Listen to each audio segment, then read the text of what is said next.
الحمد لله الذي جعل نبينا شاهدا ومبشرا ونذيرا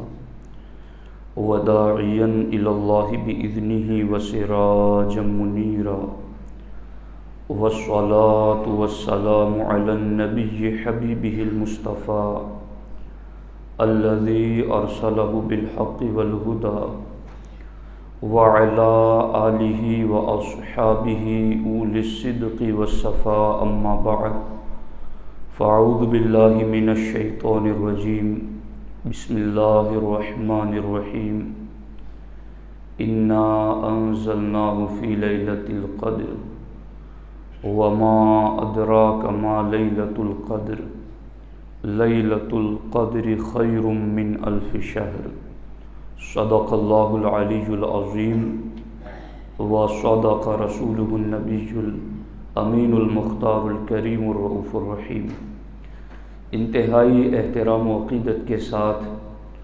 حضور سید المرسلین، خاتم الانبیاء، شفیع المذنبین، رحمت للعالمین، صلی اللہ تعالی علیہ وآلہ واصحابہ وبارک وسلم کی بارگاہ میں اپنی غلامی کا ثبوت دیں، اور جس طریقے سے میں پڑھا ہوں میرے ساتھ مل کر بآواز بلند نذران محبت پیش کریں. الصلاۃ والسلام علیک یا رسول اللہ،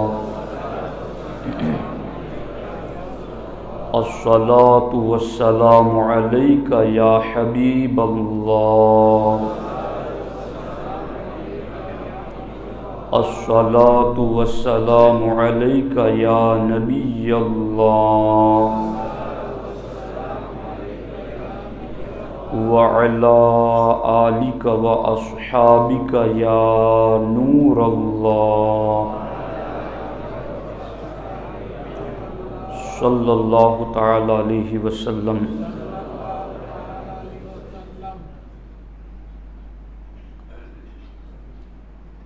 دوستان محترم، ماہ رمضان کا آخری عشرہ چل رہا ہے، اور اس کو عذاب جہنم سے آزادی کا عشرہ بھی کہا جاتا ہے، اور خصوصیت کے ساتھ ماہ رمضان میں ہمارے نبی علیہ الصلاۃ والسلام ارشاد فرماتے ہیں کہ ماہ رمضان کے ہر دن اللہ رب العزت ایسے 10 لاکھ لوگوں کو جن پر ان کی بدعملیوں کی وجہ سے جہنم واجب ہو چکا تھا،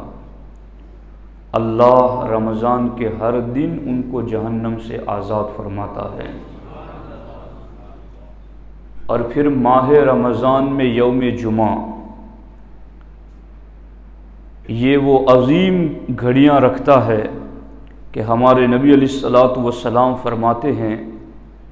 کہ ماہ رمضان کے ہر دن 10 لاکھ لوگ جہنم سے آزاد ہوتے ہیں،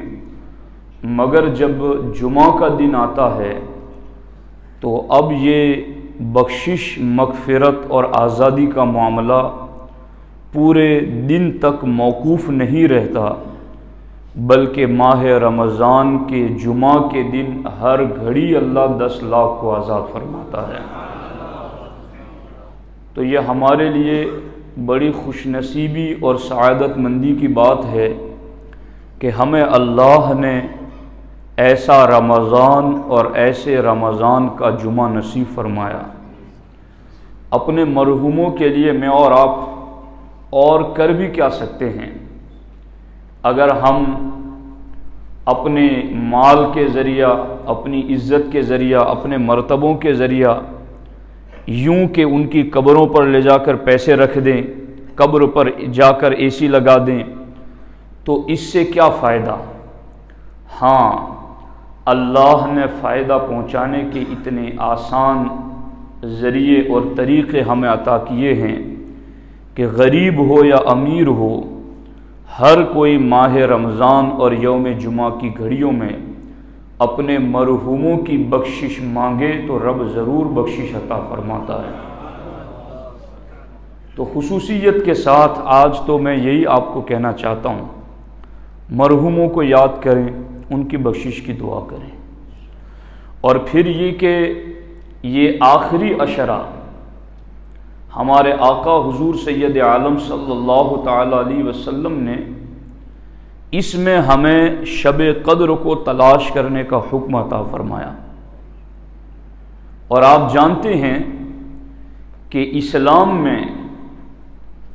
بعض مقامات اور بعض جگہیں اللہ کی بارگاہ میں وہ ویلیو رکھتی ہے کہ اللہ رب العزت ان جگہوں پر عبادت کرنے والوں کو اجر و ثواب میں ان گنت اور بے شمار برکتیں دیتا ہے، جیسا کہ ہمارے نبی علیہ الصلاۃ والسلام نے فرمایا کہ اگر کوئی مسجد حرام میں نماز ادا کرتا ہے، نیکی کرتا ہے،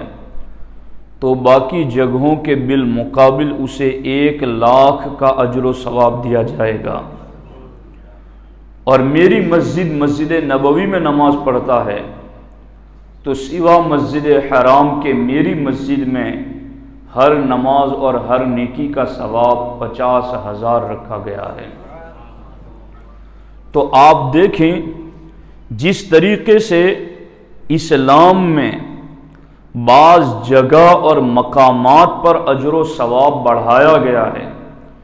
اسی طریقے سے اسلام میں بعض اوقات اور بعض گھڑیوں میں بھی عبادات کا اجر و ثواب بڑھایا گیا ہے۔ جیسا کہ شب قدر میں اگر کوئی بندہ عبادت کرتا ہے تو ہمارا رب فرماتا ہے لیلۃ القدر خیر من الف شہر، کہ اس مہینے اس رات میں جو عبادت کرے گا اللہ تعالیٰ اسے 1,000 مہینوں کی عبادت کا اجر و ثواب عطا فرمائے گا۔ اب دیکھیے اس سلسلے میں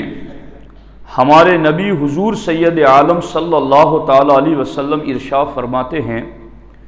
ان اللہ تعالی وہب لامتی لیلۃ القدر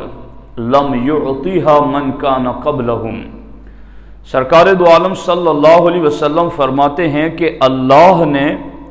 لیلۃ القدر کا تحفہ صرف میری امت کو عطا فرمایا ہے۔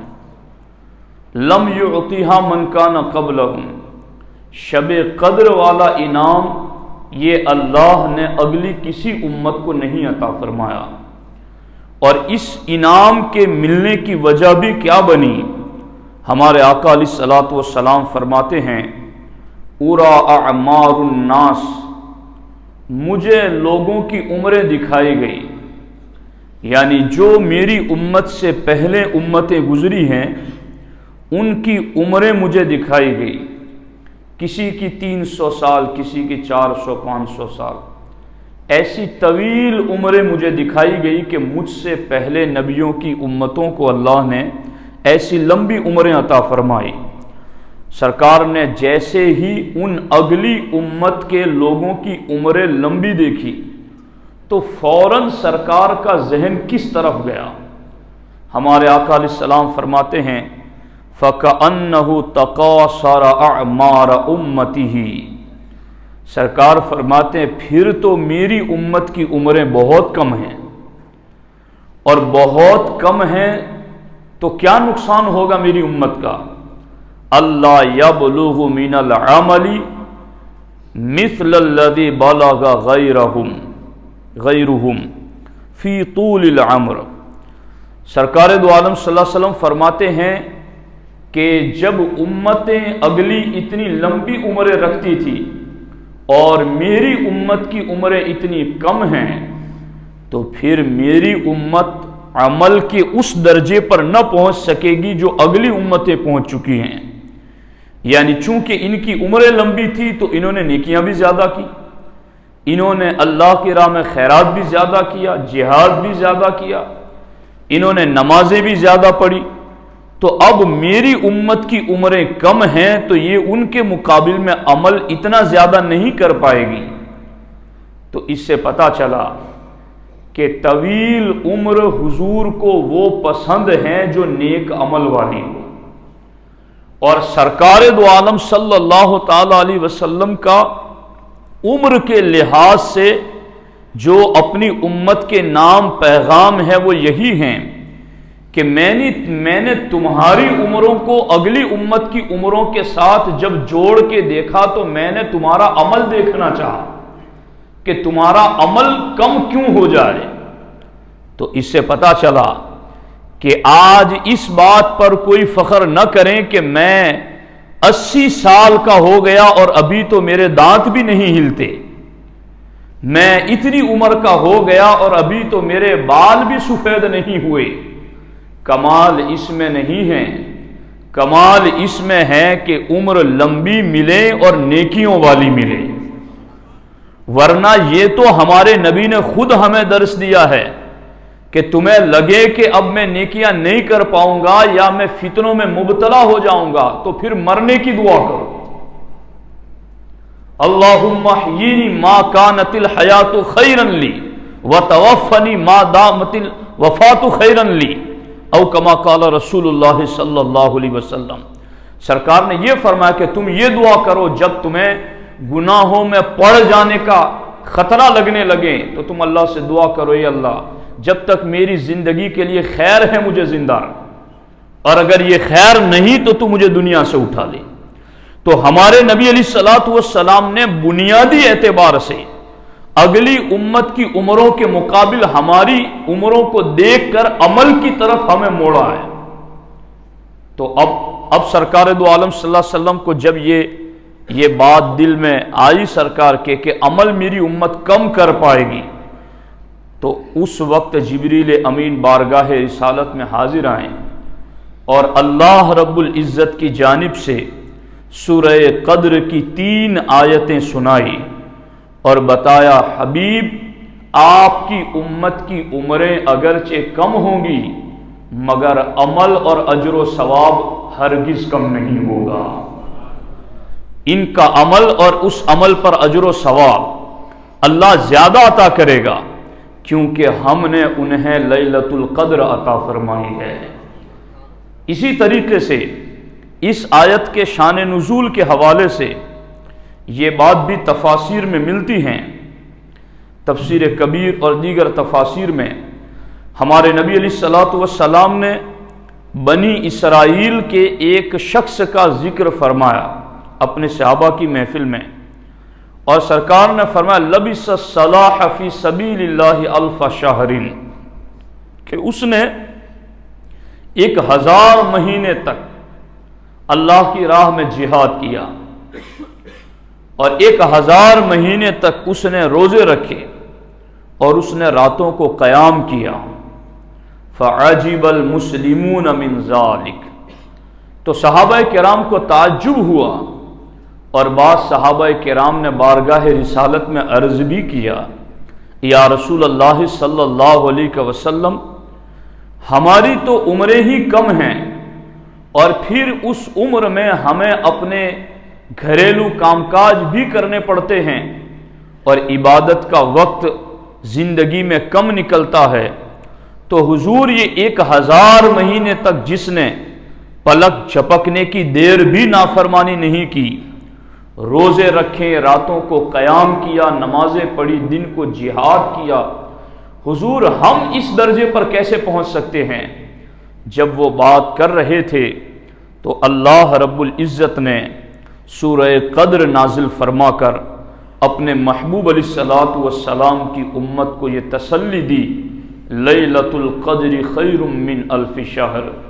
بنی اسرائیل کا وہ عابد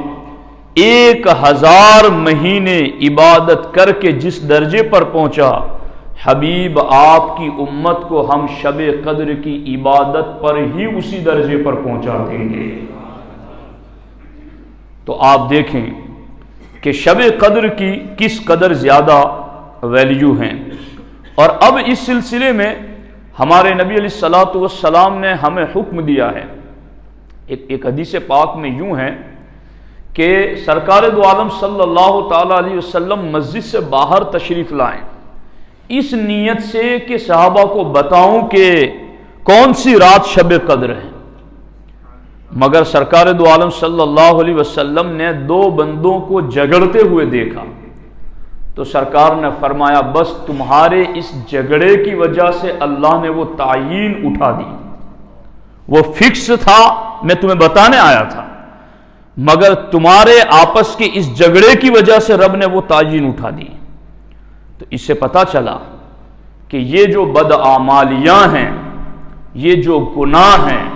یہ جو فساد، جھگڑے اور اس طرح کے سب و شتم اور گالی گلوچ ہیں، اس سے خیر کے کتنے دروازے بند ہو جاتے ہیں اور بندہ کس قدر بھلائیوں سے محروم ہو جاتا ہے۔ اس لیے اگر نیکیوں کو حاصل کرنا ہے اور برکتوں کو حاصل کرنا ہے اور موسم اور سیزن بھی رحمتوں کا ہے تو پھر اپنے آپ کو بھی اس رحمتوں کے لائق بنانا چاہیے۔ بارش ہو رہی ہو تو چٹان کے اوپر کون سا پودا اگنے والا ہے؟ وہ تو زرخیز زمین ہو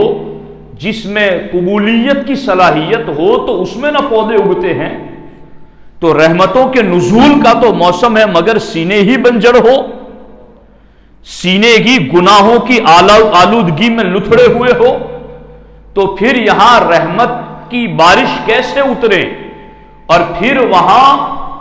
اللہ کی طرف رجوع کرنے کا، اللہ کی بارگاہ میں آنسو بہانے کا، اللہ کی بارگاہ میں توبہ کرنے کا، گناہ سے رجوع کرنے کا، یہ پودے کیسے اگیں گے؟ رحمتوں کا سیزن تو ہے، مگر اپنے آپ کو اس رحمتوں کا ہمیں مستحق کرنے کے لیے رب کی بارگاہ میں رجوع کرنا پڑے گا۔ اسی لیے ہمارے نبی علیہ الصلوۃ والسلام نے فرمایا کہ رمضان کی آخری 10 راتوں میں تم 21 میں، 23 میں، 25، 27 اور 29 میں تم شب قدر کو تلاش کرو۔ اب دیکھو یہاں پر متعین نہیں کیا گیا، اس کی بھی بہت ساری حکمتیں ہمارے علماء نے ذکر کی ہیں، جیسا کہ اللہ رب العزت نے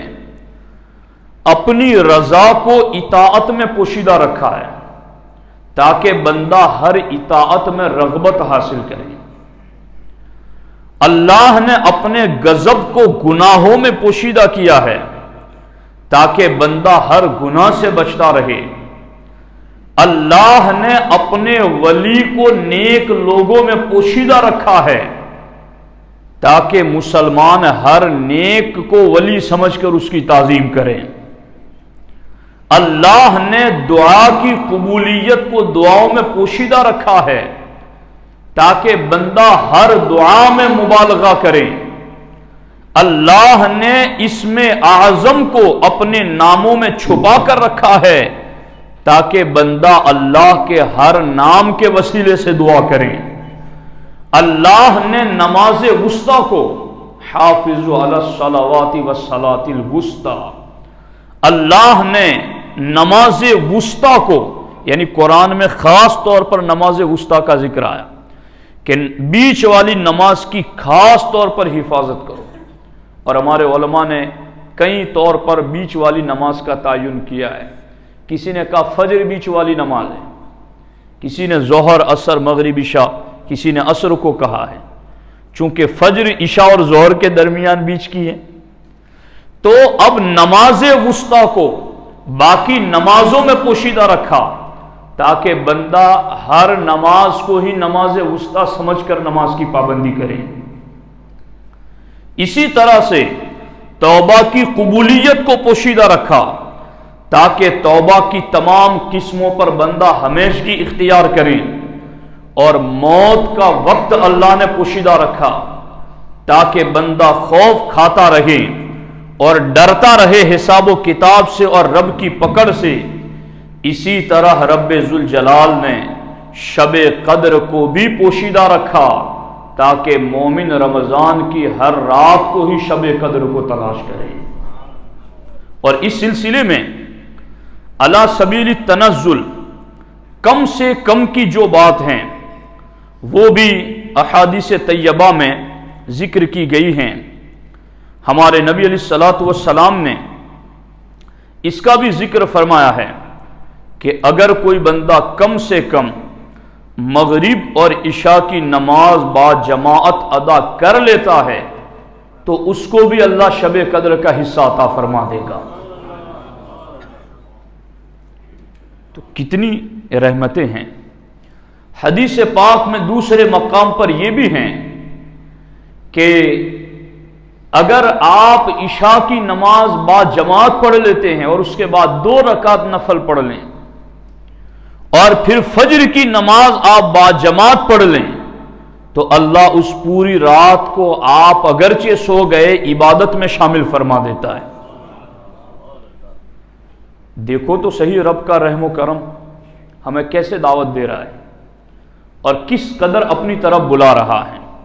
تو اس لیے ہمیں اس چیز کی طرف توجہ دینے کی ضرورت ہے کہ ہم ان راتوں کو خصوصیت کے ساتھ اللہ رب العزت کی بارگاہ میں عبادت کریں۔ اب میں چونکہ اب صدقہ فطر کا بھی معاملہ ہوگا اور لوگوں کو صدقہ فطر بھی ادا کرنا ہے، تو اس سلسلے میں بھی 2 حدیثیں میں وقت کی گنجائش کے اعتبار سے آپ کی خدمت میں عرض کر دیتا ہوں۔ ہمارے نبی حضور سید عالم صلی اللہ تعالی علیہ وسلم نے ایک اعلان کرنے والے کو مکے کی گلیوں میں بھیجا اور سرکار دو عالم صلی اللہ علیہ وسلم نے اعلان کرایا، الا ان صدقۃ الفطر واجبۃ علی کل مسلم ذکر او انثی حر او عبد صغیر او کبیر۔ سرکار دو عالم صلی اللہ علیہ وسلم نے فرمایا کہ صدقہ فطر ہر مسلمان پر واجب ہے، چاہے وہ مرد ہو یا عورت ہو، چاہے وہ آزاد ہو یا غلام ہو، چاہے وہ چھوٹا ہو یا بڑا ہو، صدقہ فطر نکالنا اس پر واجب اور ضروری ہے۔ اور اس صدقہ فطر سے جو فائدہ ملتا ہے وہ کیا ہے؟ میں نے جب اس حدیث پاک کو پڑھا تو میں اللہ کی رحمت پر میں جھوم اٹھا کہ پورے رمضان کے مہینے 30 دن کے، حالانکہ آپ کو میں نے یہ مسئلہ بتایا ہوگا یا مفتی صاحب نے بتایا ہوگا کہ اگر کوئی بندہ روزہ رکھ کر کے توڑ دیتا ہے اس کا کفارہ کتنا سخت ہے کہ وہ 60 مسکینوں کو کھانا کھلائے۔ پہلے تو یہ کہ 60 روزے رکھے مسلسل، شہرین متتابعین، 2 مہینے مسلسل روزے رکھے، کسی نے جان بوجھ کر روزہ رکھ کر کے توڑ دیا تو، اور ان 2 مہینوں میں آخری دن کا بھی چھوٹ گیا تو پھر سے 2 مہینے کی گنتی شروع کریں، اور اگر اس کی طاقت نہیں ہے 2 مہینے رکھنے کی تو پھر 60 مسکینوں کو کھانا کھلائے اور صبح و شام کھلائے، اور جن کو صبح کھلایا انہی کو شام میں کھلائیں، اور اگر یہ بھی نہ کر سکے تو 60 صدقہ فطر ادا کریں اور 60 مسکینوں کو جدا جدا دے،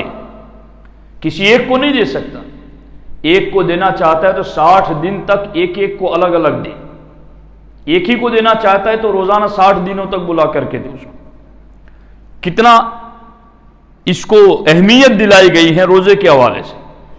لیکن یہاں صدقہ فطر کا معاملہ کیا ہے کہ پورے رمضان کے آپ نے روزے رکھیں اور حالت روزہ میں آپ سے کچھ چوک ہو گئی، کوئی چھوٹی موٹی غلطی ہو گئی، کچھ آپ نے لایانی کام کر لیا، اب یہ پورے رمضان کے 30 روزوں کا مسئلہ۔ مگر ہمارے نبی علیہ الصلوۃ والسلام فرماتے ہیں، صیام الرجل معلق بین السماء والارض حتی یودی صدقۃ الفطر۔ سرکار فرماتے تمہارے پورے مہینے کے روزے آسمان و زمین کے درمیان لٹکے ہوئے رہتے ہیں، تم صدقہ فطر ادا کرتے ہو اللہ قبول فرما لیتا ہے۔ وہ 2 کلو 45 گرام گیہوں یا اس کے پیسے 60 روپے، کتنا آسان ہے۔ پورے 60 روزوں کی جو کچھ کمی رہ گئی وہ بھرپائی ہو جاتی اتنی چھوٹی چیز سے۔ یہ اللہ کی کیسی مہربانی ہے۔ اور اس پر ہمارے نبی علیہ السلام نے یہ بھی فرمایا، زکوٰۃ الفطر طہرا للصیام من اللغو والرفث وطعمۃ للمساکین۔ سرکار فرماتے ہیں صدقہ فطر یہ تمہارے حالت روزہ میں لغو اور بیہودہ کام سے تمہارے روزے کو پاک کر دیتا ہے۔ وَطُعْمَةٌ لِّلْمَسَاكِينِ، اور اس تھوڑی چیز اگر تم نکالو گے تو وہ جو غریب طبقہ مسلمانوں کا ہے اسے بھی عید کی خوشیاں ملنی چاہیے۔ تو اللہ کے رسول علیہ السلام نے فرمایا تمہارے روزے پاک ہو جائے گے اور مسکین کے لیے کھانے کا انتظام ہو جائے گا۔ تو اس لیے اب چند راتیں بچی ہیں، ان میں خوب اللہ کی بارگاہ میں گڑ گڑائیں، توبہ کریں، معافی مانگیں،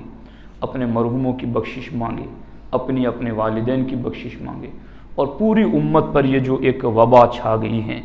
اس سے نجات کے لیے دعائیں کریں، اور پھر صدقہ فطر بھی آپ ضرور ادا کریں۔ اللہ رب العزت کی بارگاہ میں دعا ہے رب ذوالجلال ہم سب کو ماہ رمضان کا کامل فیض نصیب فرمائیں۔ ایک دو اعلان ہیں۔